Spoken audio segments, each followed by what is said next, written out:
მოგესალმებით. დღეს ოთხშაბათია და ტრადიციულად 20 საათზე ისევ თქვენს ოჯახებში ვართ. სტუმრად ზაქარია როჭიკაშვილის საავტორო რუბრიკით ესკულაპი. დღევანდელი გადაცემა უჩვეულო ფორმატში წავა, რადგან იგი ეხება ტრადიციულ და ალტერნატიულ მედიცინას. ორივე სახის მედიცინა ადამიანის ჯანმრთელობის სამსახურშია, თუმცა ალტერნატიული მედიცინა ბევრად უფრო ტრადიციულია. ბოლოს და ბოლოს ამ ალტერნატიული მედიცინიდან წამოვიდა გრძნეულება ფლორისა და ფაუნის მიმართ, რომელსაც მსოფლიომ სახელად მედიცინა უწოდა. მედიცინა დაკავშირებული მედეასთან. დღევანდელი გადაცემა იქნება დისკუსიის ფორმატში და იგი ორბლოკიანია. პირველ ბლოკში სტუმრად გვყავს ტრადიციული მედიცინის წარმომადგენლები, ისევე როგორც ალტერნატიული მედიცინის წარმომადგენლები. ქალბატონი თეა მინდა გაგაცნოთ. ქალბატონი თეა არის ექიმი, პედიატრი, ონლაინ კლინიკის კლინიკური ხელმძღვანელი, თავისუფალი საზოგადოება, ახალი ნაკადის ჯანდაცვის გუნდის კურატორი. ასევე ჩვენი სტუმარი იქნება ბატონი გია სულაქველიძე, რომელმაც ძალიან მოკრძალებულად ისურვა, რომ გამბეცნო მიუხედავად იმ უამრავი ღვაწლისა, რაც მას აქვს, პირადად ჩემთვის ბატონი გია მართლაც ძალიან დიდი ფიგურაა, მაგრამ პატივს ვცემ მის არჩევანს და ვიტყვი, რომ ბატონი გია იქნება ჩვენი სტუმარი, ექიმი, ფსიქოთერაპევტი და ჩემი უცვლელი უფროსი მეგობარი, ჩემი ხელმძღვანელი ბატონი ზაქარია როჭიკაშვილი, ზაქარია როჭიკაშვილის გასტროენტეროლოგიური კლინიკა ესკულაპის ხელმძღვანელი, ექიმი, ენდოსკოპისტი, გასტროენტეროლოგი და ონკოლოგი. მოგესალმებით კიდევ ერთხელ ყველას და გეტყვით, რომ გადაცემის მეორე ბლოკში იგივე შემადგენლობა დავრჩებით, ბატონი ზაქარია და გია და მე და სტუმარი გვეყოლება ქალბატონი ნუნუ ქემაშვილი. დღევანდელი გადაცემა იწერება ქალაქის ცენტრში, სამედიცინო ცენტრში, ესე ვიტყოდი, კლინიკა ჰარმონიაში. დიდი მადლობა მათ ამისთვის. მე გახლავართ ამ გადაცემის უცვლელი წამყვანი, ექიმი, ნუტრიციოლოგი ელისაბედ ლიზი კუჭავა. მოგესალმებით კიდევ ერთხელ, მოგესალმებით ყველას. დღევანდელი ჩვენი გადაცემა ძალიან მნიშვნელოვანი თემით მინდა დავიწყო. ეს არის ის, რომ ჩვენ ტრადიციული მედიცინის წარმომადგენლები ბოლოს და ბოლოს მივედით იმ ჩიხში, სადაც ვაღიარებთ, რომ ჩვენს გარდა ადამიანის კურნება შეუძლია ასევე ალტერნატიულ მედიცინასაც და ეს ფაქტი იმდენად მნიშვნელოვანი გახდა, რომ სულ უფრო და უფრო ხშირად სამედიცინო ფორუმებში, კონფერენციებში ისმის ხოლმე, რომ მედიცინის საერთო და საბოლოო მიზანი არის ადამიანის განკურნება. მიუხედავად იმისა, საიდან მოდის საფუძვლები, რას ემყარება, ბოლოს და ბოლოს ის ტრადიციული მედიცინაც იკვებება ალტერნატიული ან არატრადიციული და კიდევ საკითხავია, რომელი უფრო ტრადიციულია. მე წეღან ვახსენე კიდეც ბატონი რამაზი გვასწავლიდა ამას, რომ ტერმინი ტრადიციული და არატრადიციული დღეს ძალიან რთული გასამიჯნია. რამას შენგელია, დიდი მოკითხვა ბატონ რამას ჩვენგან და ტრადიციულია თუ არატრადიციულია, იმის გარკვევა მართლა ძალიან ძნელია, იმიტომ რომ ტრადიცია რაღაც ხანდაზმულობასაც გულისხმობს და დღევანდელი კლინიკური მედიცინა, რომლითაც ჩვენ ვამაყობთ და ვტრაბახობთ, ძალიან ბევრწილად იკვებება ტრადიციული მედიცინით. ბატონ ზაქარია, პირველი სიტყვა მინდა თქვენ გადმოგცეთ. დიდი მადლობა, რომ შევკრიბეთ, დიდი მადლობა იმისთვის, რომ ესეთი საინტერესო თემა წამოვწიეთ, იმიტომ რომ რაღაც არაპოპულარულია თითქოს ამ თემაზე საუბარი და მინდა რომ ორიოდე სიტყვით საზოგადოებას უთხრათ, რამდენად მნიშვნელოვანია ეს ტანდემი. მოგესალმებით, უფასებო. გარკვეულწილად მედიცინის ისტორიის მანძილზე ტრადიციულმა მედიცინამ რაღაცნაირად დაჩაგრა ალტერნატიული მედიცინის დარგები. თუმცა თვითონ ყოველთვის იკვებებოდა ამ ალტერნატიული მედიცინის მიღწევებით, იქნება ეს თქვათ მისი დაკვირვებებით, ასე ვთქვათ და თვითონ ითავისებდა და გამოვიდა რაღაც უმადური შვილის როლში გამოვიდა. ამიტომ დღეს ალბათ დადგა დრო, რომ მოხდეს კონსენსუსი აი ამ ორი მიმდინარეობის, მათი გაერთიანება. რატომაც არ უნდა იყოს ტრადიციული ექიმი, გათვითცნობიერებული და რატო არ უნდა იყენებდეს არატრადიციული მედიცინის, ანუ ალტერნატიული მედიცინის მეთოდებს, რა თქმა უნდა. მithumetes რომ მე მინდა გავიხსენო ის, რომ საქართველოში აღმოჩენილი არის ჩვენ წელთაღრიცხვამდე არსებული ეპოქების ტრეპანირებული თავის ქალები. დღეს ეს ტრადიციული მედიცინაა ჩვენ. ტრადიციული მედიცინა, თუმცა ამას აკეთებდნენ და მე-20 საუკუნის შუა პერიოდამდე არსებობდა ხევსურეთში ადამიანი ლიქოკელი გვარად, ბატონო ლიკოკელი რომელსაც 63 ტრეპანსი აქვს ჩატარებული თავის ცხოვრების მანძილზე და აქედან სულ ყველა გადარჩენილი. დღევანდელი ნეიროქირურგია სხვა ასაკეთებს. ამიგეთ და ის ასე ვთქვათ სახალხო მკურნალად ითვლებოდა და არავინ არ გამოუყოფდა მას ადგილს დაუშვათ საოპერაციოში, ხო? თუმცა გებამ 20 საუკუნეში ხდებოდა ეს ამბავი. ამიტომ დროა ჩვენ რომ სინთეზი მოვახდინოთ ნამდვილი მედიცინის. მივიღოთ ნამდვილი მედიცინა ამ სინთეზით. ერთს აკლია მეორე და მეორეს აკლია პირველი. ამიტომ ეს თუ შეერწყმება მე ესე ვფიქრობ, ჩემი იმ დღეს ზუსტად აქ ამ დარბაზში ჩატარდა ძალიან საინტერესო კონფერენცია, რომელიც ითავა ქალბატონმა თეამ და ბატონმა გიამ მომიწვიეს. თავიდან ვიფიქრე რომ რაღაცნაირად გამიკვირდა კიდევაც რომ დაუშვათ სუჯოგ თერაპევტებთან ერთად მე რა უნდა მელაპარაკა, მაგრამ რომ მოусმინე მათ მოხსენებებს უცბად რო იტყვიან რუსებს აქვთ ნათქვამი ასინილაო. მიგეთ ანუ განათ და რაღაც და ეს აკლია ტრადიციული მედიცინას ეს მიმართულებები. და მაშინ იქნება სრულყოფილი მედიცინა და მკურნების საქმე სრულყოფილი იქნება. სამკურნალო საქმის განხორციელება ნდობასთან არის კავშირში. და ტრადიციული მედიცინა რაღაცნაირად ბოლო პერიოდში და ბოლო 30 წელიწადია კარგავს აი ამ ნდობას მოსახლეობაში. ძალიან ბევრ შეცდომებს უშვებს. რატომღაც ჩაითვალა ტრადიციულ მედიცინაში რომ აპარატურა გაადვილა რამდენადაც დიაგნოსტირება თითქოს ყველაფერი გადავიდა ჰაიდლაინურ პროტოკოლზე და ეს არ ამართლებს ყველა შემთხვევაში უმეტეს შემთხვევაში შეიძლება ინდივიდუალური მიდგომა არასწორიც იყოს იმიტომ რომ ადამიანი ინდივიდია და ყველა ადამიანთან ცალკე სამუშაოა გასაწევი და ამიტომ მე ვფიქრობ რომ ძალიან საინტერესო რაღაცები შეიძლება გამოგვივიდეს თუ ერთად ვიშრომებთ და შრომას ყოველთვის აქვს აზრი. ქალბატონ თეა, ბატონმა ზაქარიამ ძალიან საინტერესო რაღაცა ახსენა, თუნდაც იგივე ნდობის ფაქტორი. თქვენ ძალიან კარგი პროფესიის წარმომადგენელი ხართ და მე ვიცი რომ პედიატრებს ყოველთვის ორი პაციენტი ყავთ ერთდროულად, ბავშვი და მშობელი ერთდროულად, ხო მართალია? აქედან გამომდინარე, ყველაზე დიდი პასუხისგებლობა გაკისრიათ იმ წილათაც რომ ჩვენს მომავალს ეხებით. და ძალიან მიხარია რომ თქვენაირი ადამიანები არიან დაინტერესებული იმით რომ ეძებონ გამოსავალი მარტივი თუნდაც თუ რთული არ ვიცი გამოსავალი ყოველ შემთხვევაში იმ ვითარებიდან რაშიც დღეს მედიცინა მოვიდა ერთგვარი ჩიხი როცა ეს ქიმიური მედიკამენტები უკვე გარკვეულწილად ისე აღარ მუშაობს როგორც გვინდოდა და რაღაცას ვიწყებთ ძებნას სიგნალეში და თითქოს და სულ ხშირად უბრუნდებით უკან საწყისებს ძალიან მიხარია რომ აი პედიატრი ბრძანდებით მით უმეტეს აი ესეთი მნიშვნელოვანი როგორც გავაცანი ხო ჩვენს მაყურებელს თქვენი ბიოგრაფიით და თქვენი ასე ვთქვათ მონაცემებით რა ხდება პედიატრიაში როგორც წარმოგიდგენიათ ზოგადად აი ეს ტანდემი ამ ორი მედიცინის მიმართულების ისეთ საკითხში როგორცაც ქვია პატარა თაობის აღზრდას და მათ ჯანმრთელ განვითარებას პირველ რიგში მადლობა მოწვევისთვის ჩემთვის დიდი პატივია თქვენს სტუდიაში ყოფნა და თქვენთან ურთიერთობა ბატონო ზაქარია, ბატონო გია, ქალბატონო ლიკა და მნიშვნელოვან საკითხზე ვსაუბრობთ ჩვენ დღეს. პირველ რიგში მინდა გითხრათ, რომ პედიატრია დაახლოებით 150 წლის არის.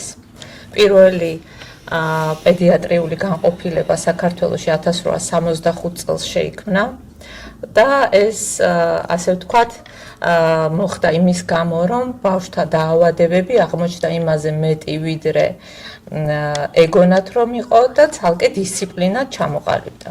თუმცა ჩვენ ვიცით რომ მედიცინა 150 წელზე ბევრად ძალიან საინტერესოდ დაიწყეთ კი ბატონო მით უმეტეს ბავშვთა ჯანმრთელობას რაც ეხება ჩვენ არა მარტო მხოლოდ დედას ვეხებით ბავშვის შემთხვევაში შეიძლება ოჯახის სხვა წევრებიც შემოვიდნენ კაბინეტში და ერთდროულად ოჯახის 3-4 წევრთანაც მოგვიწიოს საუბარი მაშინ როცა ოჯახის ვერც ერთი წევრი ვერ ხვდება ბავშვს რა სჭირს ექიმი პედიატრი 10-15 წუთში უნდა მიხვდეს ამ ბავშვს რა პრობლემა აქვს, განსაკუთრებით როცა ტირის და ყველა აღელვებულია. ან როცა ცუდად არის. და აქედან გამომდინარე გვაქვს ძალიან დიდი პასუხისგებლობა.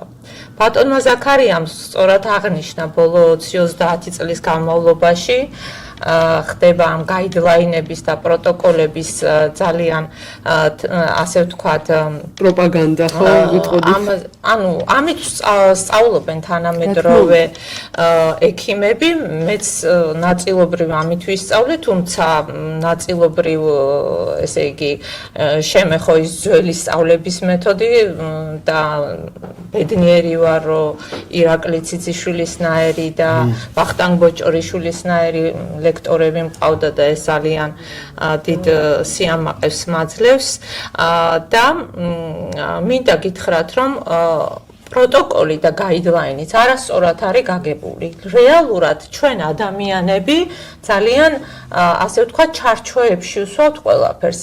ესე არ არის, უნდა ვიყოთ ექიმები, ბევრად თავისუფლები, იქიდან გამომდინარე, რომ მედიცინა 100%-იანი არასდროს არ ყოფილა და ვერც ახლა ვერ იქნება. პროტოკოლი და გაიდლაინი არის რეკომენდაცია ექიმისთვის. ნახეთ, იქ ბოლოშია მითითებული, რომ ეს არის რეკომენდაცია. ამერიკული გაიდლაინები უფრო ხისტია, მაგრამ აი ევროპული გაიდლაინები და პროტოკოლები, ვინც კითხულობს ხშირად, ანუ ბოლოში ყოველთვის მითითებულია, ექიმი თავისით წყვეტს საბოლოოდ, ანუ გამოიყენოს ეს გაიდლაინი თუ არა, ექიმის შეხედულებისამებრ. ესე უნდა გადაწყდეს, ხო? შესაბამისად, ანუ ეს პროტოკოლები და გაიდლაინები არ ნიშნავს აუცილებელ კანონს, მაგრამ როცა გვაქვს სადაზღვევოებთან საქმე, როცა სახელმწიფო პროგრამები არსებობს, იქ იძულებულია ექიმი ამ პროტოკოლებით იმუშაოს, იმიტომ რომ ეს პროტოკოლი გაიდლაინი იცავს როგორც მასთავად, ასევე ჩარჩოში აქცევს პაციენტის მომსახურებას, რომელიც სჭირდება უკვე სადაზღვევო სისტემას და სახელმწიფო დაზღვევას.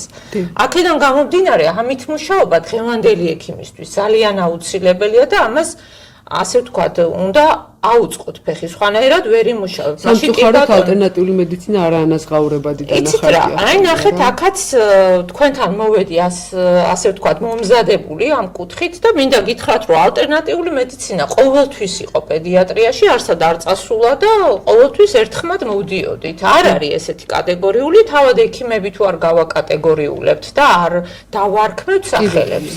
ბავშვებში, როცა ვიყენებთ ჩვენ ბატონი ზაქარია გასტროენტეროლოგია, ისა ანტიკოლიკურ საშუალებებს, რომელსაც ვიყენებთ ჩვენ ბავშვებში, აბსოლუტურად ფიტოთერაპიულ საწყისებზეა ყველა დაფუძნებული.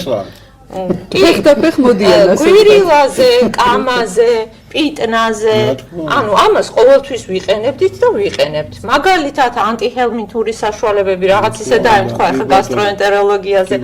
ანტიჰელმინთური საშუალებები, რომელშიც გამოიყენება გოგრა, ნიორი, აი ბიოლოგიურად აქტიური დანამატები, რომელიც მზადდება და რომელსაც ექიმები ხშირად ნიშნავენ, იქ უბრალოდ იმ GMP დონის ქარხნებშია დამზადებული, თორე რეალურად იგივე შემადგენლობა უბრალოდ სხვა სტანდარტებით გამზადებული.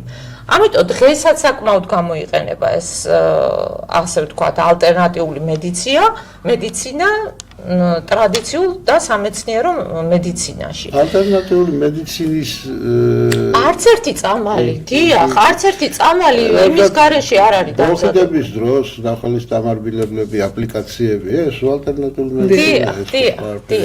და ეხლა ბოლო წლებში პროტოკოლებში ბრონხიტის სამკურნალოდ გაჩნდა 2 წელიწადში ერთხელ ხდება პროტოკოლების გადახედვა და ახალი რეკომენდაციების შეტანა და ბოლო გადახედილ პროტოკოლებში ბრონხიტის და ზედასასუნთქი გზების ინფექციების სამკურნალოდ პირველი რიგის ასე ვთქვათ საშუალებად თაფლი გამოჩნდა პროტოკოლში და გაიდლაინში. შესაბამისად, ჩვენ საერთოდ არ ვალთ ალტერნატიულისგან შორს, ამიტომ ჩვენ თავად თუ რაღაცა წესებს და კანონებს და პოლარიზებას არ დაუწესებთ ერთმანეთს, მე პირიქით ძალიან კომფორტულად გრძნობ ორივე სიტუაციაში თავს და ძალიან კარგად ვიყენებ პრაქტიკაში, თუნდაც პროტოკოლის დონეზე, იმ დამხმარე მედიცინასაც. ამიტომ ძალიან მნიშვნელოვანია, რომ არ ვიყოთ თვითონ ექიმები ერთმანეთში პოლარიზებულები, არ უნდა კონდეს ერთმანეთის პატივისცემა, როგორც ტრადიციული მედიცინის ასე ვთქვათ თანამშრომლებს, ასევე ალტერნატიული მედიცინის თანამშრომლებს, მაგრამ ხშირად ხდება ხოლმე, რომ თავად ჩვენ ადამიანები, ასე ვთქვათ, ერთმანეთს ვაზიანებთ და ამ ბარიერებსაც ჩვენ ვქნით, თორე როცა კი აი დავსხდებით და ესე შინაურულად ვილაპარაკებთ, ყველაფერი წესრიგშია. კი ბატონო, ძალიან კარგი, დიდი მადლობა ქალბატონ თეა და ბატონო გია, თქვენთან მაქვს ერთი კითხვა. ეს არის კითხვა, რომელიც მე ძალიან მიყვარს და მე და ბატონი ზაქარი ამაზე ხშირად საუბრობთ ხოლმე. საქმე იმაშია, რომ ჩვენ გასტროენტეროლოგიურ კლინიკას წარმოვადგენთ და პრაქტიკულად ყველაზე ხშირი მუშა დიაგნოზები, რაც ჩვენთან არის ჩვენს კლინიკაში, ყოველთვის არის დაფუძნებული ერთ ძალიან სერიოზულ თემაზე. ბატონი ზაქარი ეტყვის ხოლმე თავის ტვინიდან იწყება ბევრი რამეო. და რეალურად აღმოვაჩინეთ, რომ თუნდაც აღმოვაჩინეთ ჩვენ რა ეს ვემხრობით უბრალოდ იმ თეორიას, რომ თუნდაც გასტროეზოფაგური რეფლუქსი ან გაღიზიანებული ნაწლავის სინდრომი ეს ერთ-ერთი ყველაზე ხშირი და გავრცელებული დიაგნოზები, ხო? თავი და თავი, აი ამ პრობლემის იწყება ცენტრალური ნერვული სისტემიდან, ადამიანის განწყობიდან, იმ სტრესიდან, რასაც გარემოდან იღებს და იმისგან თუ როგორ რეაგირებს ამ სტრესზე შემდგომ ორგანიზმი. შესაბამისად, თქვენი სპეციალობა, თქვენი პროფესია, ბატონ გია, დღეს არის ერთ-ერთი ყველაზე მე ვიტყოდი დაუფასებელი და არასწორად შეფასებული, იმიტომ რომ პრაქტიკულად ყველა სამედიცინო დიაგნოზზე ჩვენ მივედით იმ ჩიქთან. ბატონ ზაქარი, რასაც ფრანგი ექიმები ოდესღაც ამბობდნენ, ხო, რომ თითქმის ყველა დაავადება იწყება ტვინიდან და არის რა მხოლოდ რამოდენიმე კი ბატონო ეს თეორია დიახ კი ბატონო ფეხის მოტეხილობა არ იწყება აქედან გამიგეს მაგრამ ყველა სომატურ დაავადებას საფუძველში უდევს სტრესი დიახ ავიღოთ დიაბეტი არ გაგვიგია ადამიანმა ინერვიულად აემუქნეს სადღაც საიდანღაც უნდა გამოგაგდოთ და მეორე დღეს შაქრიანი დიაბეტის დიაგნოზი მოხდა შუბში პირდაპირ რა გატყვა და ხშირად ბატონ ზაქარი წარუმატებელი მკურნალობის მიზეზიც ის არის, რომ დროულად არ ერთვებიან სპეციალისტები, ბატონ გიასნაირი სპეციალისტები, რომელთაც შეუძლიათ აი საფუძველში მოაგვარონ პრობლემა, ჩვენ იმას, რასაც მედიკამენტებით ვებრძვით, ძალიან ხშირად ალაგებს სწორედ ბატონ გიასნაირი პროფესიონალები. დიდი მადლობა ბატონ გია და მინდა რომ თქვენი მოსაზრება გითხრათ ამის შესახებ, რამდენად მნიშვნელოვანია ზოგადად სომატური დაავადებები ახსენა ბატონო ზაქარი, ჩვენ ტრავმებზე არ ვსაუბრობთ, თუმცა შეიძლება ტრავმის მიზეზიც თავისთავად ყოფილიყო, ადამიანი იმიტომ მოყვა დაუშვათ რაღაც კონკრეტულ სიტუაციაში, რომ რამდენად მნიშვნელოვანია ფსიქოემოციური მდგომარეობა, ცენტრალური ნერვული სისტემის მდგომარეობა, სტრესი, ეს ყველაფერი დაავადებების მიმდინარეობაში და ზოგადად აღმოცენებაში. სანამ დავიწყებდი ამაზე ლაპარაკს, მე მინდა ერთი ანეკდოტური, მაგრამ აკადემიური ინფორმაცია გაგახსენოთ, უბრალოდ როგორც პროფილირებული ექიმები ბრძანდებით, ნუტრიციოლოგია ხო. მთელი სისტემა, საჭმლის მომნელებელი სისტემა ვერ წარმოიდგენდი თუ შეიძლება დაცვა, სამეცნიერო დაცვა ხაშზე. დიახ. ხაში, სამკურნალო მნიშვნელობის ხაში ვიღაცა ექიმმა ადგა გამოიკვლია რას გამოყოფს როგორ უხდება საჭმლის მომნელებელი სისტემას კურსისა და დაიცვა დისერტაციას ჯერ კიდევ მაშინ. ჩვენ ალბათ ყველა კლასიკური ექიმები და არასოდეს ჩვენ არ გვასწავლიან ალტერნატიულ მედიცინას. ეს არის ჩვენი გამოცდილება იმ კლასიკურიდან და რო არ გვეყო ეს ჩვენ, ხო? რაღაცა გვინდა გარეთ გახედვა, მუზეუმში შესვლა, რაღაცას გვინდა და ამიტომ გავედით იმ ჩარჩოებიდან და მე ჩემი ესე იგი შეგნებული ცხოვრება პარალელურად მივდივარ და მივაგენი ყველაზე მოკლე გზას რაც ავირჩიე ახლა მე უროლოგიც ვიყავი, ქირურგი, ну ყველა რაც დარგი იყო თერაპევტი, სასწრაფო ესენი ყველაფერი გავია, მივაკლია იმას რაც ჩემთვის ყველაზე მარტივია და მსოფლიოს ყველა ქვეყანაში ძალიან მარტივად მივდივარ, ეს არის ფსიქოთერაპია, იმიტომ რომ ყველაფერი მოდის გონებიდან, ენერგოინფორმაციულია ეს მე ალბათ მეორე ბლოკში ვიტყვით საინტერესო მიმართულება, მაგრამ მე მინდა ერთ-ერთი რაც აი ჩვენი წინა კონფერენციიდან დარჩა და ამაზე რომ მე აქცენტი არ გავაკეთო, ეს იყო ერთ-ერთი ყველაზე მნიშვნელოვანი გამოსვლა, რაც ჩემი ისტორიის მამზედებებია ჩემიდან მოდის, ეს თქვენ როგორც ნუტრიციოლოგი, ესე იგი ეს არის კვება და საკვებს ადამიანი მიიღებს სხვადასხვა გზებით, ხო, ეს პერორალურად, ხო, მე მისი საპირწონე არის ქვემოდან, ხო? ასევე კანიდან, სასუნთქი გზებიდან და სხვადასხვა გზიდან მიღებთ ჩვენ ამ საკვებს. უნებრივ ნატურალურ წყალს, რომელსაც მსოფლიოს ბევრ ქვეყანაში იცნობენ და ჩვენთან არ იცნობენ, იმიტომ ჩვენ სკეპტიკოსები ვართ. ხო? ჩვენ ვაშლი გვირჩევნია, შავი ვაშლი სადღაც გავიდეთ, ხო? ვიდრე ჩვენი თურაშაულის პატრონებმა პანტა უნდა ვნახოთ. ეს არის ქართული ფენომენი სკეპტიციზმის. მაგრამ მე არა ვარ სკეპტიკოსი და იმიტომ აქამდე მოვედი, იმიტომ რომ ვარჩევ ამას. ერთი პაციენტიც თუ მოუჩენია ექსტრასენსები იყო ჩემ მოდაში და მე მაგათი ვიყავი ექსპერტი, რომ დავალებული სამინისტროდან უნდა მეგზალა ექსტრასენსების მუშაობა, მაგრამ როგორ აუგზავნით თამაზ ჭეიშვილს მუშაობას, როდესაც ჩემ თვალწინ იგი ასწორებდა ლომსაძეს. ავთო ლომსაძე, ჩემი დიდი მასწავლებელი, გოგი კენჭაძე, კიდე ბევრი საინტერესო ადამიანები, რომლებიც თითოეულ როლად იყო და მსოფლიოში იცნობდნენ. აი ასეთი ადამიანების გარშემო მე შევიქვენი ის არეოლი, რომელიც მე მაქვს. ეხლა მე მდიდარი ვარ ასეთი ხალხთან ურთიერთობით, ფენომენების ისა. პირველი ფენომენები ახლა თქვენ ახართ. იმიტომ რომ აი ეს წიგნი, რომელიც თქვენი გამოშვებულია, ეს არის საოცარი სამაგიდო წიგნი, რომელიც უნდა გადაითარგმნოს თითქმის ყველა ენაზე. ამიტომ ის კონფერენცია, რომელიც ჩატარდა, ძალიან ბევრი იყო მიმართულებები, ძალიან საინტერესო და ეს იდეა მოვიდა ქალბატონი თიასგან. მე მითხრა, რომ რას ფიქრობო შენო გამოცდილი, მე ვუთხარი 20 წლის წინ ვაკეთებდი ამას, აი ისე ჩემი ენთუზიაზმი და ეხლა შენ როგორც ჩემი მეგობრის შვილი აგრძელებთ ამ ტრადიციას. ანუ გავიდა რაღაც გარკვეული პერიოდი და ისევ დაბრუნდა ეს ალტერნატიული მედიცინა. ანუ ეს არის როგორ არის, ჩვენ რასაც ვეძახით ეხლა ძირითადად რასაც ვსწავლობთ, ამას ეძახიან კონვენციალურ მედიცინას. ანუ შეთანხმებითი მედიცინაა ეხლა ეს, რაც არის კლასიკური, ანუ ის რასაც გვასწავლიან ოფიციალურად. ეხლა მივხვდეთ, რომ ალტერნატიული მედიცინა არის ეს გამოსავალი. კიდე 40% მთელ მსოფლიოში ხმარობს 40-დან 60%-მდე ალტერნატიულ მედიცინას. ანუ ეს არის გამოსავალი. მე თუ წყალი არ მინდა, ხო, მე დავლებ ბორჯომს. ანუ ჩვენ დღეს პოლიტიკაშიც ასეა უკვე. ხო? კიდე კარგი რომ ამის საშუალება მოგვეცა და ის პირველი განაცხადი, რომელიც ჩვენ გავაკეთებთ 26 ოქტომბერს 2025 წლის. ეს თარიღი შევა ჩვენს ისტორიაში, იმიტომ რომ ჩვენ ვაპირებთ უკვე და მე დავრეკე ბათუმში, იქაც მიგვესალმებიან, იმიტომ ბათუმი მე ვთხოვე რომ გავაკეთოთ შავი ზღვის აუზის ქვეყნების ალტერნატიული მედიცინის აი მსგავსი რაღაცა. გაერთიანებული იქნება ეს, გაერთიანებული შეთანხმებულია იქ უკვე. ანუ მე ვაჩქარებ ხოლმე მომენტ თავარია თუ გამიწიონ და მე ვატყამ ხოლმე და ვაგდებ ამ ბურთს. ბატონო, რამდენადაც ვიცი ეს ტერმინი თქვენი ის არის ხომ სურვილი, რომ ზუსტად აი ესე წავიდეს სახელწოდებაც და ეს შეჯერებული ტერმინია, იმიტომ რომ თეა კარგი სპარინგ პარტნიორია, ჩვენ ვაჯერებთ ერთმანეთს, ვკამათობთ ყველაფერს, მაგრამ მივდივართ რაციონალურამდე. ამიტომ მის გარშემო არის ძალიან სერიოზული ხალხი და თავარია ჩვენ გავემარჯვეთ უკვე. იყვნენ სკეპტიკოსები ისინი, მაგრამ ნახეთ როგორ არავინ არ წასულა იმ კონფერენციიდან, რამდენი ხანი გაგრძელდა, ყველას უნდა გამოსვლა, ყველა ვერ ისოქენი. ამიტომ თვითონ თქვენი აკადემიურობა რაც არის, ხო, ეხლა მე პირველად ვარ თქვენს ამ სივრცეში, ბევრ ტელევიზიაში მიყია, მაგრამ ასეთ თბილი ურთიერთობა და ასეთი გამგებიანი არ ყოფილა. იყო შეკითხვებისთვის და არა გულით.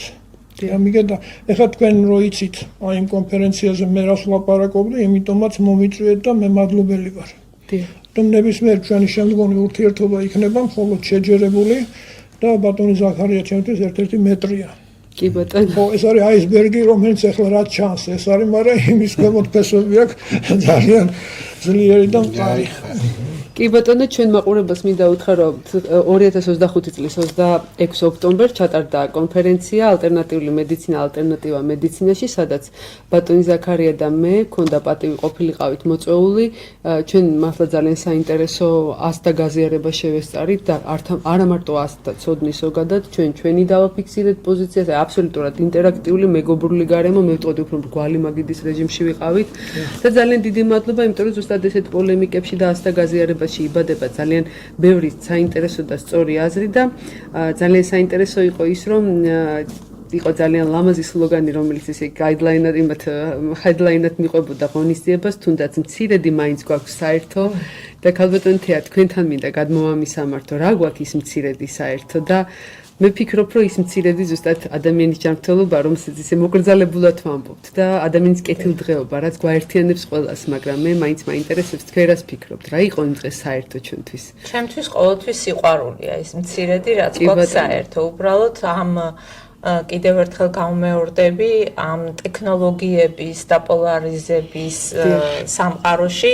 უბრალოდ თითქოს არ ჩანს, რომ ეს გვაერთიანებს, მაგრამ სინამდვილეში ყველა შემთხვევაში, როცა ადამიანები, სხვა ადამიანები საკეთილდღეოდ ერთიანდებიან, აქ მხოლოდ სიყვარული თამაშობს უდიდეს როლს და ეს რა თქმა უნდა მოკრძალებით ქვია სიყვარულს, თუმცა ძალიან დიდია და ეს მცირედი არ არის, მაგრამ აი თუნდაც პატარა ნაწილი გქონდეს ჩვენ სიყვარულის იმ ურთიერთობების, იმ ასე ვთქვათ პაციენტის სიყვარულის ბატონო ზაქარია, ბატონო გია ჩვენ ვიცით როგორ ემპათიურები შეიძლება ვიყოთ და ემპათიურობა და თანაგრძნობა და სიყვარული თუ არა აქვს ექიმს პაციენტის, მაშინ მე ვთვლი რომ იქ ექიმობა ცოტა ჯობია რომ ასე ვთქვათ დისტანცირდეს ექიმობისგან ესეთი ადამიანი. დღეს სამწუხარო ძალიან წამოვიდა ეს პრობლემა და აი თქვენ თქვით რომ ფსიქოემოციური სფერო ძალიან მნიშვნელოვანია დაავადებებში და სტრესული გარემო გვაქვს მეტნაკლებად და მე ვიტყოდი რომ ზუსტად აი ჩემი დაკვირვებით გეტყვით რომ ის მშობლები რომლებიც ზედმეტად ნერვიულობენ და ალბათ სხვა ექიმებიც დამეთანხმებიან როგორც პედიატრები ასევე არაპედიატრები დამეთანხმებით ის მშობლები, რომლებიც ზედმეტად ნერვიულობენ პატარა პრობლემაზეც, მათ შვილებს უფრო მეტად ურთულდებათ ის პრობლემა, ის დაავადება, რაც აქვს. ისე იგი ჩვენ სხვა კუთხით უყურებდით, რომ ბავშვები და ერთდროულად ორი პაციენტი ყავდა თეას, ეხლა აღმოაჩინეთ, რომ გარდა ორი პაციენტისა ხანდახან დაავადების მიზეზი მშობელია, იმიტომ რომ მშობელი იწვევს ბავშვში რაღაც. ეს არის მართლა რაღაც ამოუწურავი თემა და ძალიან საინტერესო, რა ვიცი, ძალიან საინტერესო გაშლა შეიძლება მოყვეს. ერთი მადლობა მინდა ვთქვა ჩვენი დღევანდელი მოწვევის მიზეზი და ქალბატონი ქეთი სესიაშვილი მინდა ვახსენო, იმიტომ რომ მისი იდეა იყო რომ ჩვენ დღეს აქ შევეკრიბეთ და ეს ძალიან დიდი და თამამინაბიჯი იყო, იმიტომ რომ სწორი გამიგეთ რაღაცნაირად მოდურია რომ აძაგო თქვენ აი ძალიან კარგად დაიწყეთ თავიდან და ეს ფრაზა დამრჩა გულში. აძაგო ის ექიმი, ის კოლეგა, რომელიც შენგან განსხვავებულს აკეთებს თუნდაც წარმატებით. და ალბათ აქ უბრალოდ არაკოლეგოალობის გარდა რაღაც მე მგონი ცოტა მცირე ადამიანური ის არის, ხო, თვისებები აი არასწორი, რომ არ მიიღო ის რაც შენ არ გესმის. და ბატონ გია თქვენთან მინდა ერთი კითხვა გადმოსამართო. ჩვენ დღეს აი თუნდაც დღევანდელი შეხვედრით მე მჯერა რომ რაღაცას გავარღვევთ. სწორი გამიგეთ, მე მჯერა რომ თუნდაც ერთი ჩვენი კოლეგა ან პაციენტი რომელიც მოусმეს, თუ დღეს ამ გადაცემიდან რაღაცა სათავისოს წაიღებს და ის შეძლებს მე რაღაცა შეცვალოს თუნდაც მიდგომა, იმიტომ რომ ძალიან ბევრი რამე იწყება ცნობადობით. და ჩვენ უნდა ვიბრძოლოთ ყველანაირად თუ შევძლოთ ცნობადობის ამაღლება. ეხლა დავამატებ მე თქვენ ამაწეულ ტონალობაზე დავამატებ იმას, რომ მე შემოვიტანე ტერმინი, ეს არის სიტუაციური ფსიქოთერაპია. ანუ რას ნიშნავს ახლა? ჩვენ გვასწავლიან წიგნები ვსწავლობთ ყველაფერს, თეორიულად ყველაფერი, მაგრამ თქვენ არ გეცოდინებათ ჩემი მეზობელი ვინ არის. რაც უნდა თავი მოიკლათ, მეზობელი ვინ ამყავს, ვერ მოიფიქრებთ. ანუ ის პაციენტი, რომელიც მოდის, ის არის ინდივიდუალური პაციენტი. იმას უნდა სხვანაირად. ტყუპებიც რო არიან, ისინიც განსხვავებულები არიან. ანუ ერთი კლიშეთი ვერ მიუდგები. რაც უნდა ისწავლო ახლა რა არის საინტერესო, ახლა ფსიქოთერაპიაში, ხო? წამოვიდა რომელიმე მეტრი თავის მიმართულება, უფრო გამოჩნდა მეორე, ხო, იმან ჩაუშვა ის არა, ეხლა მე ჩემი დამოკიდებულება როგორ არის ნეიტრალური, ანუ ჩემი პირადი ბუნება ასეთი, რომ მოეფერო პაციენტს. მე მიყვარს სკეპტიკოსი პაციენტები. სკეპტიკოსი, რომლებმაც არ იციან, ის უნდა მოვაქციო. მე ვარ ესე იგი საერო მოძღვარივით დაახლოებით და ბაბუა ჩემი იყო გდელი და შეიძლება მეც იქ გასულიყავ, მაგრამ მედიცინა შემიყვარდა და აი გზა გადასაყარზე ვარ, იმიტომ თუ რაღაცა მიჭირს, მამა მომყავს და იმას ან ვაგზავნიდან მამაო ჩემთან აგზავნის, გაერთიანება და ბერის გაერთიანება. ამიტომ კიდე დღეს ძალიან ეშინიათ რა არის ფსიქოთერაპევტი არიციან, ხო? ეხლა არის ერთი მიმართულება კიდე შემოიტანეს, ეს არის ჯანმრთელთა ფსიქოთერაპია. ანუ რა არის? ჯანმრთელ ადამიანს აქვს სტრესი და რო ის არ გადაიზარდოს სომატიკაში, დროზე უნდა მიხვიდე და თქვათ ჩაიტარო კონსულტაცია. ანუ ფსიქოკონსულტაციად ერთი სეანსით საკმარისია. მე სეანსს ვეძახი ამას, აი ვიზიტს ვეძახი და არა თქვათ კლიენტს. შემოსული ასეთი რომ კლიენტი არა. ეს არის ვიზიტორი, ძალიან რბილი თემა. ბევრი რაღაცაა შესაძლებელი. არ და როგორ სტიგმატიზირებულია ეს თემა ჩვენთან, იმიტომ რომ ფიქრობენ ამიტომ რომ თუ ეხლა გვიყურებენ და ამბავი, არის კლინიკა, თქვათ მიწვევად შეიძლება, აგერ ქალბატონ თეას აქ თავის პლატფორმა, თქვენც აქვს თავის პლატფორმა, თუნდაც საქველმოქმედოობით დიდი სიამოვნებით თქვენ ახლა პირველი ხართ მაგითი რომ ქველმოქმედება უფრო მეტი გაქვთ ვიდრე შემოსავალი. ამითი ხარ. სიამოვნებით უმასპინძლებთ ალბათ ბატონ ზაქარია ჩვენ ამ ღონისძიებაში. სიამოვნებით ჩადეთ ეს ისა, ერთი დღით ადრე მეწოდინება, მოვალ საცდელი იქნება ასაკოვანი ადამიანი იქნება თუ რაღაც ეს რამდენიმე მიმართულება აქვს ესა ერთი ონკოფსიქოთერაპია ეს ძალიან მნიშვნელოვანია და გერონტოფსიქოთერაპია ასაკოვანი ადამიანი რომელიც ყველას მიტოვებული ყავს. როგორ არის ის საინტერესო რომ მუშაობ ამ ეს არის იგივე პედიატრია, ოღონდ ასაკი განსხვავება. ისეთივე მოფერება უნდათ ხანდაზმულებს როგორც ბავშვებს. რა ხდება იცით? აი არ დაიჯერებ და კვილებიც კი ამოდით. აი გინ დაიჯერეთ, გინ და რა. ჯოხებს აგდებენ, ხო? ბევრი რაღაცაა ისეთი რომ ნიუანსურია და პირდაპირ თქვენთან ვინც სკეპტიკურად არიან, ვისაც უნდა ერთიც რომ მოვიდეს უკვე, ეს ჩვენ აქტივში იქნება როგორც ალტერნატიული მიდგომა.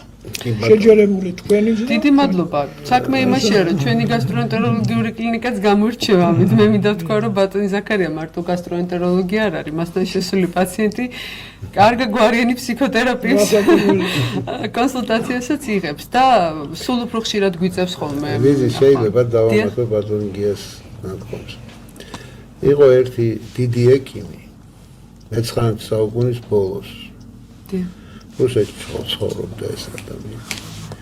და თავის სტუდენტები რომ გამოუშვა და დაამთავრა კურსი სტუდენტებთან, მათ ბოლო ლექციაზე მიმართა ესე.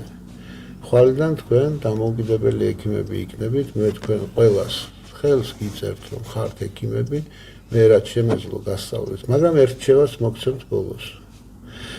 თუ რომელიმე თქვენთაგან შეამჩნია რომ პირველივე პაციენტი ის კაბინეტიდან გავიდა და უკვე შვება არ იგრძნო, სხვა პროფესია ერჩიეთ მანამ დრო. ექიმს უნდა შეეძლოს რამდენი დრო სჭირდება თითოეულ პაციენტს იმდენი გამოუყოს, მაგრამ ბიზნესი არ იძლევა ამის საშუალებას. ალბათ თქვენ ცოტა უფრო მეტი, იმიტომ რომ მშობლები ყავთ. ეს მithorაზეა საუბარი. და როდესაც ფსიქოემოციური მდგომარეობა ადამიანის არის მოვლილი, ის ადამიანი ადვილად იკურნება. იყო ერთი ეგეთი კაცი, პეტრე სარაჯიშვილი ერქვა. სარაჯიშვილის მიქსტურა. რომელსაც უცნაური მიქსტურა. რა თქმა უნდა ეს მიქსტურა შეიცავდა პიტნას, ბელადონას, ვალერიანს და ასე დამამშვიდებლო სათასნაირს და ამის მიქსტურა გააკეთა და როგორც დღეს სწავლის დისტრიბუტორები რო დადიან ექიმებთან, ესე შემოიარა თავისი ახლობლები. და უთხრა რომ თქვენგან რა მიდის ადექით ესწამალი და არ ლევინეთ რა ამ ბალახების ნაყენი. ზოგმა გაიცინა ვერ გაუბედა პირში თქვა, ზოგმა უარი თქვა, ზოგმა ამოდი რა დავალევინოთ. მაგრამ იმისთვის რომ გაეგოთ რა წამალი იყო ეს, თუ იყო წამალი. ერთ და იგივე დიაგნოზის ორ ადამიანს უნდა მიცე, ერთს მიცე და მეორეს არ მიცე. და დააკვირდე რა, ერთ სხვა ყველა წამლები ერთ და იგივეს ღებულობენ და ეს ერთი ღებულობს დამატებ თქვენ წარმოიდგინეთ მაშინვე აღმოჩნდა რომ ვინ სარაჯიშვილის მიქსტურას ღებულობდა მათი მკურნალობის პერიოდის შემცირ. იმიტომ რომ რამდენად მშვიდია ადამიანი, იმდენად მეტად იყენებს თავის შესაძლებლობებს და ადამიანი არის ძალიან დიდი მკურნალი თვითონ თავის. ჩვენ თუ არ დაურღვიეთ მას ეს შეთანხმება, და ეს შეთანხმება ყოველთვის ხორციელდება ვეგეტატიური ნერვული სისტემის სწორი მუშაობით. და ის რო საჩქარებას დაიწყებს, ზოგი ფეხს უწყობს, ზოგი ორგანო, ზოგი ვერ უწყობს ფეხს და ირევა ყველაფერი. და შესაბამისად არღვევს რას მეტაბოლიზმს არღვევს. მეტაბოლიზმს და არღვევს მერე ნებისმიერი ყველაზე ხარისხიანი კარაქიც კი საწამლავი ხდება ამ ადამიანისთვის, ხო? შაქარი, მანამდე თუ კარგი იყო, იგივე თაფლი წეღან ახსენეთ. რაც შეეხება თავს, თაფლი კიდე ყველაზე კარგი ბაქტერიციდია საერთოდ და კონსერვანტი. თაფლი თუ გაქვს, ანტიბიოტიკი რაღაც გინდა. ქალბატონ მათია მახსენა ცოტა ხნის წინ ბატონ ზაქარია კომერციული მომენტი მედიცინაში აი ეს და ძალიან კარგი იქნება თუ აი სადაზღვევო კომპანიები იქნება თუ კლინიკის პროვაიდერები ყურადღებას მიაქცევენ რომ პაციენტის მენტალური ჯანმრთელობა, ფსიქოლოგიური მდგომარეობა, აი რაზეც ბატონი გია საუბრობს ძალიან მნიშვნელოვანია იმისთვისაც თუნდაც დაავადება ხანმოკლე პერიოდში მორჩეს, წარმატებით, რეაბილიტაცია იყოს ძალიან მცირე და რაც მთავარია არ მოხდეს შემდგომ რაღაცა სხვა გართულებით. ბატონ ზაქარია მე ხა შესანიშნავად დახატა სურათი, როგორ შეიძლება ენდოკრინოპათად ჩამოვაყალიბოთ ადამიანი, იმიტომ რომ დროზე არ მიხედოთ სტრესს. აქედან გამომდინარე ცოტა უფრო თუ ჩაუღრმავდებიან აი ეს მავანი, ვისაც ხელეწიფება და აქვთ ფინანსური საშუალება, აღმოაჩენენ რომ ზუსტად აი ესეთი გადაცემები, ესეთი შეხვედრები და მე იმედი მაქვს ის დიდი კონფერენცია, რომელსაც თქვენ აანონსებთ ფაქტიურად, ეძღვნება იმას, რომ ვიპოვოთ გამოსავალი, რომ ადამიანს უმკურნალდოთ სწორად, დროულად და ადეკვატურად. და კიდევ ერთი. დიახ. ნუ შეეშინდებათ ტრადიციული მედიცინის წარმომადგენლებს, ჩემო ძვირფასებო, ნუ შეგეშინდებათ, რომ ალტერნატიული მედიცინა თუ გაძლიერდა, თქვენ პაციენტი მოგაკვდებათ. არ მოგაკვდებათ პაციენტი, ჩვენ უნდა ვიმუშაოთ სიმბიოზში. ერთად უნდა ვიყოთ. რა თქმა უნდა. და ერთ დავამატებდი, რომ ჩვენ გონია ამ გადმ საქართველოში ხშირ შემთხვევაში, რომ ანუ მხოლოდ ჩვენთან ხდება მსგავსი რაღაცები, უნდა ვიცოდეთ, რომ მსოფლიოში ალტერნატიული მედიცინის უდიდესი პრაქტიკა არსებობს, ხო ბატონო გია და მთელი ცენტრები არსებობს. კი ბატონო, მთელი ცენტრები არსებობს გერმანიაში, დაახლოებით მოსახლეობის უკვე ახსენა ბატონმა გიამ 50-60% იყენებს ალტერნატიულ მედიცინას პედიატრიაში და არსებობს სპეციალური, ასე ვთქვათ, აფთიაქები ამ კუთხითაც.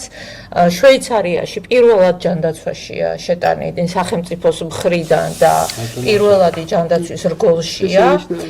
შესაბამისად ეს არ ახალია, არსებობს ასეთი mindfulness პროგრამები არსებობს, აი სუნთქვის თერაპიაზე ბავშვებში, წარმოიდგინეთ, აი ვისაც ყურადღების დეფიციტის და ჰიპერაქტიულობის სინდრომი აქვს, ძილის დარღვევის და ეს შეტანილია სკოლის სასკოლო პროცესის ჯანდაცვის მხრიდან, წარმოიდგინეთ, განსაკუთრებით პროგრამაში, განსაკუთრებით კანადაშია ძალიან აქტუალური და კიდე ევროპის ერთ-ორ ქვეყანაში და ეს გულისხმობს იმას, რომ ჩვენ არ უნდა ვიყოთ ერთმანეთის მიმართ კრიტიკულები, აგრესიულები, ჩვენ უნდა სიმბიოზში ვიყოთ, როგორც ბატონმა ზაქარიამ თქვა, ისევ ჩვენი, ასე ვთქვათ, მომავლის საკეთილდღეოთ, იმიტომ რომ ერთმანეთის გარეშე ფაქტიურად არ არსებობს მედიცინა. დავამატებ შეიძლება ჩვენ ისტორიიდან პატარა მონაკვეთი, ახლა გერმანია რო ბრძანა,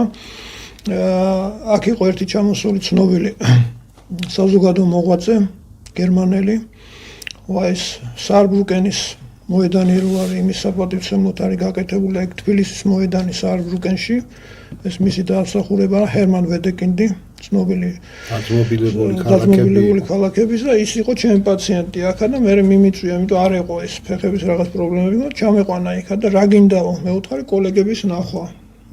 კოლეგებიო ჩვენთანო აი შენ რასაც აკეთებ ხო ეს კლასიკურები ამას არ იღებენ და არის ჰაილ პრაქტიკ კურნალი პრაქტიკოსებიო და ერთი არის გიორგიო ჩემი მეზობლათარიო და დაურეკაო იმანო მოვიდეს და აი შაინ რაღაცა მთელი ამბები ხო ნუ წავედით ახლა მე და ორი თარჯიმანი ყავდა ხო მივედით ახლა და ჯერ რა კლინიკა აქვს ამ ჰაილ პრაქტიკ კურნალი პრაქტიკოსი რომელსაც კურსი აქვს დამთავრებული რაღაცა ის რო შეხვალ კლინიკებზე უკეთეს ძალიან კარგი და შემიყვანა ახლა ქალი წევს იქ რაღაც ქვებს უკეთებს რა მინერალოთერაპია და სტონ თერაპია რაღაცა იქ მაშინ მოდაში იყო და გავიარეთ ახლა და მიხსნის რაღაცას ესენი თარგმნიანი იქით აქეთ ყველაფერი ესა ძალიან მაღალი დონე ბასეინი მაშინ. და ახლა თავი რა არის? წამოსვლისას მითხრათ ვაიო თქვენო წერილი მაქვს მე თქვენზეო. ძალიან მაყოფილი რომ სახში გახსენიო და იქ გადაგითარგმნიანო.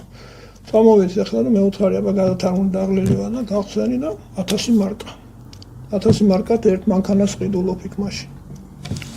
უთხარი დაურეკე მეთქი შეეშალა პაკეტი.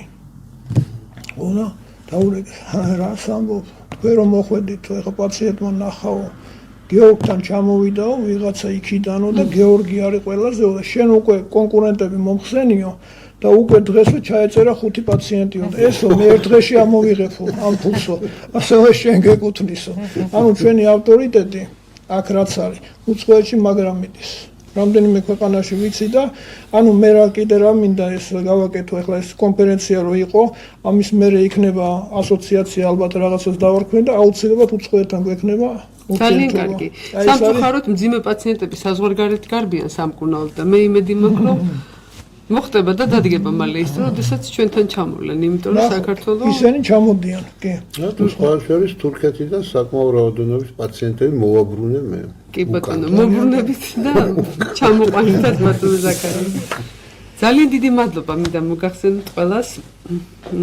ახლა ჩვენს ეთერში პატარა სარეკლამო ჭრაა და როგორც დასაწყისში გაცნობეთ ჩვენი მეორე ბლოკის სტუმარი იქნება ქალბატონი ნუნუ ქემაშვილი ვებშიდობებით ქალბატონ თეა შავთვალაძეს ხოლო ბატონები ზაქარია როჭიკაშვილი და გია სულაქველიძე მეორე ბლოკში დარჩებიან ჩემთან არ გადართოთ ორივე წუთში კვლავ შეხვდებით ერთმანეთს მეორე ბლოკში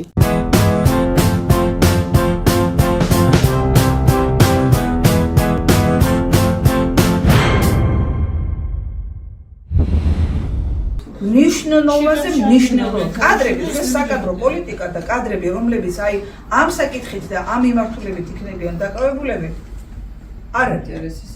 მინდა ვოცნებობ დაინტერესებული ახალგაზრდა პირები, აი მოვიდნენ კლინიკაში და ისწავლონ რა ხდება. რომ გააგზავნონ. არ ინტერესებს. არ არსებობს. ეს არის ყველაზე მნიშვნელოვანი, რომ ჩვენ დღეს რო რაღაცას ვიწვალებთ არა და ვეცდებით, სამომავლო არ არის ამას, განვითარება არ იქნება. ვისთვის ვაკეთებთ? შეიძლება მათი დაინტერესება. ამიტომ რას ვაპარაკობ? არა მარტო ის თემა რაც არის, არამედ აი სამეცნიერო უნივერსიტეტში, სადაც სწავლება მიდის ამ ყველაფრის, ამის სწავლება პროპაგანდა. ეს არის ძალიან მნიშვნელოვანი მომენტი. ჩვენ საჭირო საქმე. უყურეთ უნივერსიტეტში მიწვეულები ვიყავით, ხომ არის პროგრამა რომ სტუდენტების დასაქმების. კი. აი იყო ჩვენი სექცია, გახსნილი. გაჩვენა მოსულა. არ დაინტერესებულა არავინ.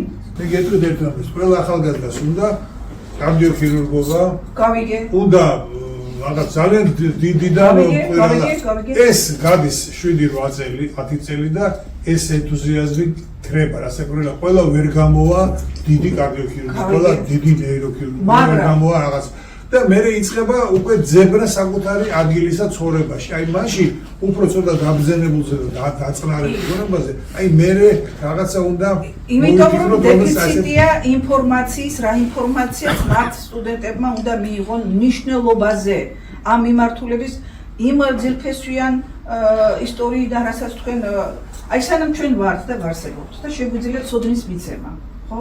რომ იცოდნენ თორე დღეს უკვე ხო იმ დონეზე იკარგება ყველაფერი რომ კატასტროფულად მიდის. ამიტომ მე მექნება ესეთი დიდი ასე ვთქვათ სურვილი და ინიციატივა აი ჩვენ მოვაქვს თქვენთან.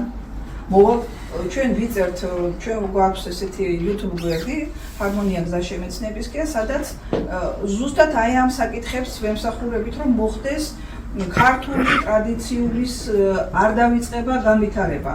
და ის საზოგადოება, რომელიც დღეს სოციალურ ქსელებში, ასე ვთქვათ, მაგით სარგებლობს და იქიდან ღებულობს ინფორმაციას, იქიდანაც მივაწოდოთ ინფორმაცია, რა არის დღეს მნიშვნელოვანი, რომ აი ამ თემებზე გავამახვილოთ ყურადღება. ფუნქციური ნაბიჯებს ვერ დგავთ. ამიტომ არის ხალხი თვითონ ახლა მაშინ ჩემ გამოცდილებას გაგიზიარეთ მე საზღვარგარეთ საცხოვრობდი იქ მუშაობდი კათედრაზე ეს იყო არაწამლისმიერი მეთოდების კათედრა და ერთჩვენი დღეს მოგმართა ადამიანმა ეს იყო რუსეთში მოსკოვში და იქ იყო ესეთი დიდი საერთაშორისო ორგანიზაცია სახალხო მკურნალთა ორგანიზაცია და მის პრეზიდენტი მოვიდა, რომ მეო ჩემი სპეციალისტების აკრედიტირება მოვახდინო, ჭირდება კურსიო. ანუ გამოსავალი ნახეს იქ და ეს გამოცდილებაში ჩვენ შეგვიძლია გადმოვიტანოთ აქ. როგორც კი შენ კურსებს გაიგიან ეს უნივერსიტეტის სახი და გაიცემა, ეს ადამიანი პრეზიდენტი იყო, პრეზიდენტთან არსებული საზოგადოება იყო, ორგანიზაცია იყო, ანუ ის უწევდა კონსულტაციას პრეზიდენტის ადმინისტრაციას, როგორ მოახდინოს ამ ხალხთან ურთიერთობა, რომელიც დაკავებულია ინტეგრაციული და ალტერნატიული მედიცინის მხრივ. თუმცა რაღაც გამოცდილებები უნდა გადმოვიტანოთ, რომ ეს ხალხი არ დაიკარგოს, ვინც ამ საქმეშია დაკავებული და მივცეთ გარკვეული მიმართულება. და ამ მიმართულების ცდილობა ქონდა იმ ადამიანს, იმიტომ რომ გააკეთა აკრედიტაციის კურსები და ამ კურსებში როდესაც ჩასვა, მე ეს ქაღალდის როცა ვინმე შემეწევს, და ამ ქაღალდს აფარებ და აგერ ძმაო, მე ვარ აკრედიტირებული სპეციალისტები მყავს, ამ დაჯგუფებაში იყვნენ ექიმებიც და არაექიმებიც. მაგრამ მისი მცდელობა იყო, რომ ვინც არაექიმი იყო, გარკვეულ იურიდიულ ჩარჩოში ჩაესვა. და ამ მეთოდით სარგებლობდა უამრავი ჩინოვნიკიც იქ. ეს იქნებოდა სპეცსამსახურების წარმო და ამიტომ აქაც დამიჯერეთ ბევრი ჩინოვნიკი მომსახურეა ასეთი. მე მზად ვარ, იმიტომ რომ მეც ამ დარგში ვარ და მინდა რომ ეს დარგი გადაშეს, იმიტომ რომ ადრე თუ გვიან ეს დარგიც გახდება ოფიციალური მედიცინის დარგები, ну, alles დროა გადასალახი და დედას არა კი ნაწილ ხდება, როგორც ოსტეოპათია გახდა იქ ქვეყნებში სამედიცინო სპეციალობა, აქა დიდი შანსია რომ ფიტოთერაპიაც გახდეს, ჰომეოპათიაც გახდეს.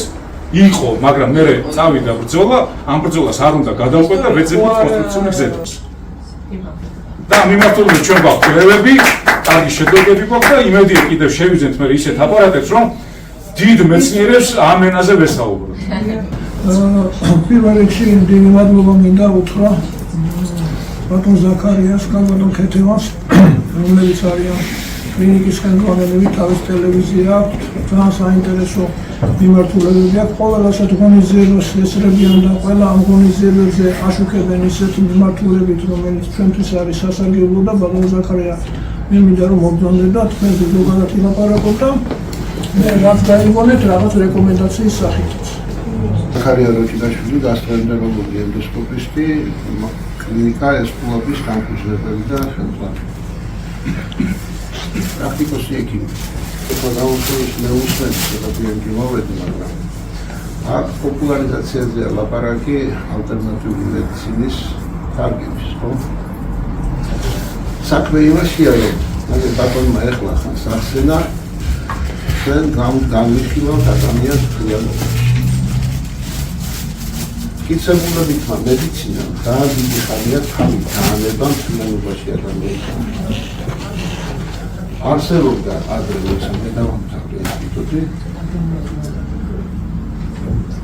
დიპლომში მიწერია სამკურნალო საქმე, თერაპევტი. თანაბრად უნდა მსოდნოთა მე აუცილებლად პულმონოლოგიაც, გასტროენტეროლოგიაც, ჰეპატოლოგიაც, კარდიოლოგიაც, ნეფროლოგიაც, გინეკოლოგიაც, ქირურგია.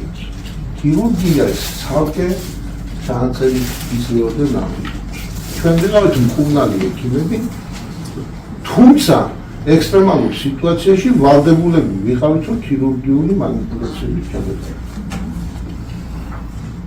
საქმე იმაშია, რომ ჯერ რადგან და სამკურნალო საქმე გახდეს ცალკე ქირურგიად, ცალკე თერაპია.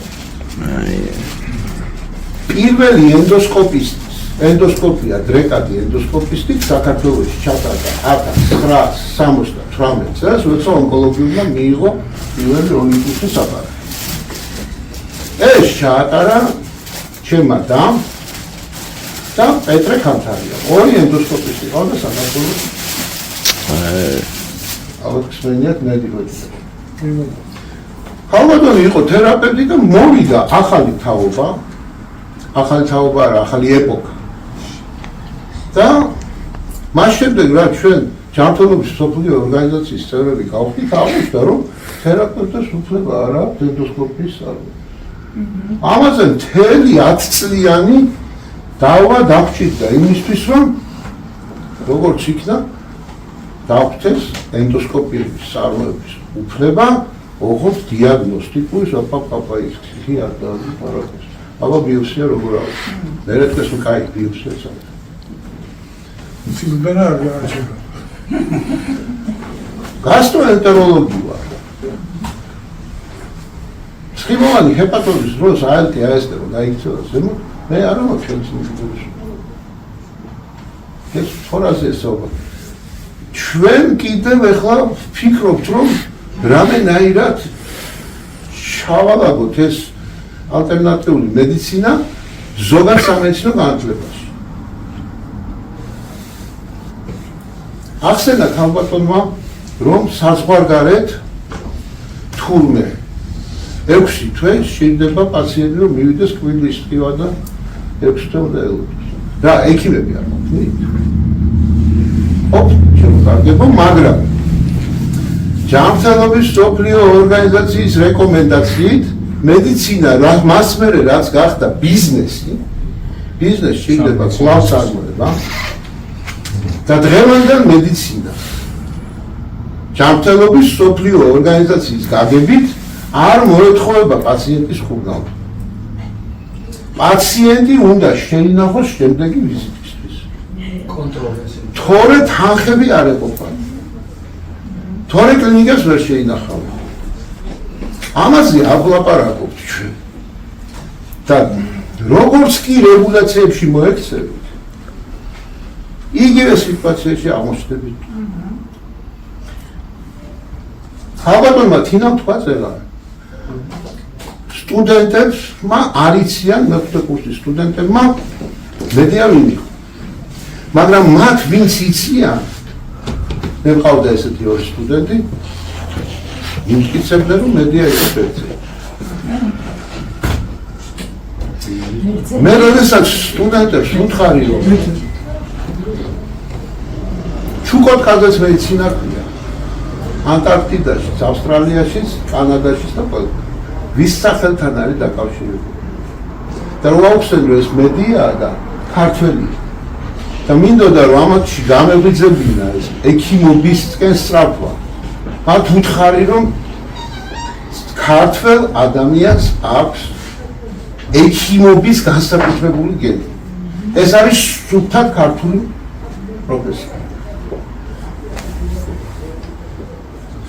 მედიცინის ისტორია ასწავლის და მე ზუსტად იმ მონასტერში მოვისმინე და ვნახე პირველად ის პირველი ტრეპანატორია ეკლესიაში. იქ იყო მედიცინის ისტორია. პირველი ტრეპანაციები საქართველოშია გაკეთებული დედამიწის სტუდიაში. ქირურგია. ლექსია დაიწყო ესე. მე ყველას გინდათ რომ გახდეთ ქირურგები, ეს ამბობ. მაგრამ მედიცინა არ არის ქირურგია. მედიცინა არის თერაპია. და მან დავისაბუთა ეს. და გვითხარ რომ პირველი სამედიცინო მოხსენება სამედიცინო საზოგადოებაზე საფრანგეთში ქირურგმა დააკეთა 1865 წელს. მანამდე ქირურგები სამედიცინო საზოგადოებაში არ მოიაზრებოდნენ. რატომ ისწავლიხსნა? იმიტომ რომ მათ ჰქონდათ ყველაზე ბასრი დანები და გამიჭერი ეს და არჩეს ვერ მიხედა. აი ეს მედიცინა დაანგრიეს ეხლა. ბოლომდე მიიღო. და სტუდენტმა როგორ უნდა დაამთავროს, როგორ უნდა იყოს თავისი აკი. დღეს სტუდენტები სამედიცინო ინსტიტუტში ხვდებიან როგორ რაც განათლების ჩაბარებაზე რა დააქვს იმას უნარჩვევებს თავი დავანებოთ ერთიანი ნაციონალური განისხვავება. სამედიცინოს სერს პირველს ბავშვს და მეორეს სერს ბიზნეს ადმინისტრირებას. რა იქნებოდა? როგორ შეიძლება შეჯიბრებითობა მოხსნილია ყველანაირად? სკოლებიდანვე ბავშვები არ არიან მიჩვეულ შეჯიბრებითობას. მიდიან მომდენ. ეს არის გლობალური საკითხი და მანამ ეს გლობალური საკითხი სიკეთისკენ არ დაიძრება. მე უბრალოდ ჩემი აზრია ეს, გირჩევთ ჩარჩოებში არ მოიქცეთ. ეს სკოლები შეიქმნა 3 წელი ეხლა საშემოსულდა 3 წელი. ერთი გასტროენტეროლოგი ვარ, ერთი ენდოსკოპისტი ვარ. თუმცა შემოსავალ ყავს რომელიც მეხმარება. ორი კარდიოლოგი მყავს. ნევროლოგი მყავს და ყველა ძალიან გაუკვირდა ნევროლოგი რატო აიყვანა გასტროენტეროლოგიის სკოლაში. და ნევროლოგს თვითონ მეუკვირდა პაციენტებს. სუჯობ თერაპევტი იყო სიმონ ორელაშვილი.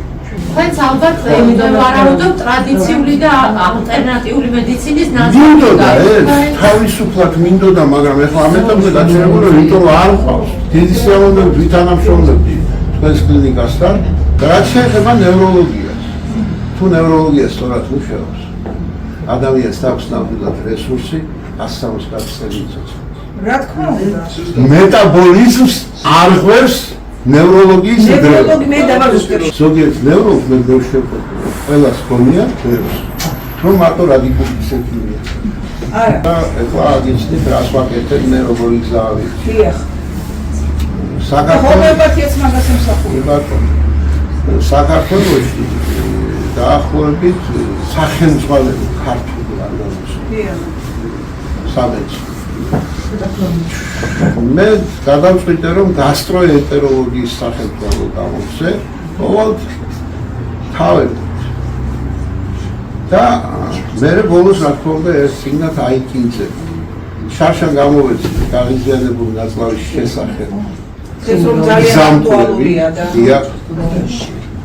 ჩემი შესაძლებლობებით შემძელი დამიბეჭდა 1000 ეგზემპლიარი, ოღონდ ეს სიგნი არ იკითხა. ეს სიგნები განკუთვნილი არის ოჯახის ექიმებისთვის, მოდიან ჩემთან პირდაპირ. ეხლა მარტში გეგმავ თუ მოვასწარით დამთავრების დონეზეა უკვე გასტროეზოფაგური რეფლუქსი დაავადება. მეორე პოპულარული და გასტროეზოფაგური რეფლუქსი დაავადება დიდ პრობლემას არ წარმოადგენს მედიცინისთვის, თუმცა გაიდლაინისთვის პრობლემაა. სადაც ერთდროულად არის პროტონული ტუმბოს ინჰიბიტორი დაწერილი და პარალელურად აძლევს ფერმენტს. ვაის გავეყარეთ, გულის შევეყარეთ. და რეფლუქსი თავისთავად სიტყვა რეფლუქსი კინეტიკის დარღვევა რო არის და სპაზმი თუ არ მოხდა, სხვანაირად რეფლუქსტალღა არ წარმოიშობა. და ეს პირდაპირ ვაგუსის საჩქარებასთან არის და პროკინეტიკს არ ნიშნავს თერაპევტი. რეფლუქს დაავადება გამოაქვთ, მე ეს მქონია დანაშაული. სულუქი ანტიდეპრესანტი მიეცით და ეს ხალხი აღარ დაიტანჯება. მაგრამ რომ მორჩეს ხალხი და მე ყველაზე მთავარი უბედურება რაც დღეს მედიცინაში ხდება. არც ერთი აფთიაქი არ არის. აფთიაქში შეხვალ იყიდი გაზეთს, შეხვალ იყიდი ციკლს, შეხვალ პამადას იყიდით თმის საღებავში, მაგრამ წამალი არ არის. თუ წამლის სექციაში რამე დევს, ყველაფერი არის ყველითი დანამატები. პრობიოტიკები და მოაქვთ ეს პრობიოტიკები 1000 დასახელებს ეცდები ზოგში 7 მილიარდია, ზოგში 10 მილიარდი, ზოგში 21 მილიარდი. გასწავლება. და წამლები, რომელსაც მე ვხმარობდი დაუშვათ სკოლოვანი დაავადების შეხორცებისთვის, ქსოვილოვანი სისხლის მიმოქცევის გაუმჯობესებისთვის. 6 წლის წინ იყო ეს წამალი სოლკოსერილი, კარგად მუშაობდა, გაიტანეს პაციენტთან. აღმოაჩინეთ რომ გადავედით აქტოვეგინზე, არა. ხო, აქტოვეგინზე და მეორე წელი დასრულდა ახლა აგვისტოში, არც ერთ აფთიაქში აქტოვეგინზე. მეგაბიოტიკები გაწყდა და აღარ არის. ეს რიბოქსილის ქალბატონი ლიზი კუჩავა, ნუტრიციოლოგი. ისეთი ძალიან ექსპრომტად მომიწია დღეს გამოსვლა. ვარ ექიმი, ანესთეზიოლოგი, რეანიმატოლოგი და მე გავაკეთე უკვე ნუტრიციოლოგის კვალიფიკაცია, მუშაობ გასტროენტეროლოგიურ კლინიკაში სკოლაში ბატონ ზაქარიასთან აქ ძალიან ბევრი ვისაუბრეთ წამლებზე, მათ მავნეობაზე, ვაქცინებზე. მე ანალოგიურად მინდა იქ ალბათ ვსაუბრობდი ცოტა ხნის წინ. გითხრათ რა ხდება საკვებ სისტემაში, კვებასთან დაკავშირებით ნუტრიციოლოგია არ არის მარტო იმ ბიოსუბსტრატის შესახებ ინფორმაცია, რასაც საკვებით ვიღებთ. ეს არის ძალიან სერიოზული დარგი, რომელიც საქართველოში ძალიან მივიწყებულია და ძალიან უკანა პლანზე დგას. გვაქვს ძალიან სერიოზული პრობლემები იმასთან დაკავშირებით, რომ არა გვაქვს სრულფასოვანი მენიუები გაწერილი ყველა დაავადებისათვის. ეს ნუტრიციოლოგია უფრო კომერციული თემა გახდა და სამწუხაროდ არა ექიმები ითავსებენ. და აქედან გამომდინარე გახდა დარგი, რომელშიც სულ უფრო და უფრო მეტად იჭრება მარკეტინგი და შემოდის უამრავი საკვები, მათ შორის ბავშვთა კვებები, რომლებიც აბსოლუტურად აცდენილია ნორმებს და სტანდარტებს, მაგრამ მინდა გითხრათ, რომ ასევე გვაქვს ძალიან დიდი პრობლემა იმასთან დაკავშირებით, რომ მენიუ არ არის ადაპტირებული ქართულ მოსახლეობასთან. თქვენ რო წაიკითხოთ შემადგენლობა საკვები მენიუსი, მიხვდებით, რომ დილა რომელიც თენდება ავოკადოთი, პაპაია და გუავათი, ქართველისთვის, რომელსაც ვაშლი მსხალი დაატანებს ხელმისაწვდომი, ეს ძალიან დიდ პრობლემას იწვევს, არა მარტო ფინანსურად, არამედ მისი ორგანიზმში არსებული მიკრობიომისთვის, იმიტომ რომ გენეტიკურად ამ კვებაში არის ცალკე მიმდინარეობა კვების გენეტიკა, რომელიც ასევე გვეუბნება, რომ ის საკვები, რომელიც ჩვენთვის არის მისაღები, დაუშვათ შეიძლება ინდოევროპელებისთვის უფრო ნაკლებად იყოს და ასე შემდეგ. და გახსოვთ ეს ფაქტი, როგორ იღებდნენ ამერიკელი ინდიელები ალკოჰოლურ სასმელებს და როგორ ვიღებდით დაუშვათ ევროპელები და თუნდაც ქართველები. აქედან გამომდინარე ძალიან დიდი მადლობა მინდა კიდევ ერთხელ გითხრათ, რომ თქვენთან შეხვედრის საშუალება მომეცა, იმიტომ რომ თუ არა თქვენ, მე ოფიციალური მედიცინის სხვა წარმომადგენელთა ცოტა მიჭირს ამ თემებზე საუბარი, იმიტომ რომ არსებობს კონკრეტული მედიკამენტები, კონკრეტული მზაკობები, რომლებიც მოწოდებულია თუნდაც გასტროენტეროლოგიური დაავადებების შემთხვევაში, აბსოლუტურად არაადაპტირებული, აბსოლუტურად არაეფექტური. ამიტომაც ვფიქრობ, რომ აი ზუსტად ესეთი შეხვედრები დაძრავს ყინულს და რაღაცნაირად შევძლებთ ჩვენც, რომ ჩვენი სიტყვები ვთქვათ, ერთმანეთთან მივიტანოთ და იქნება სადმე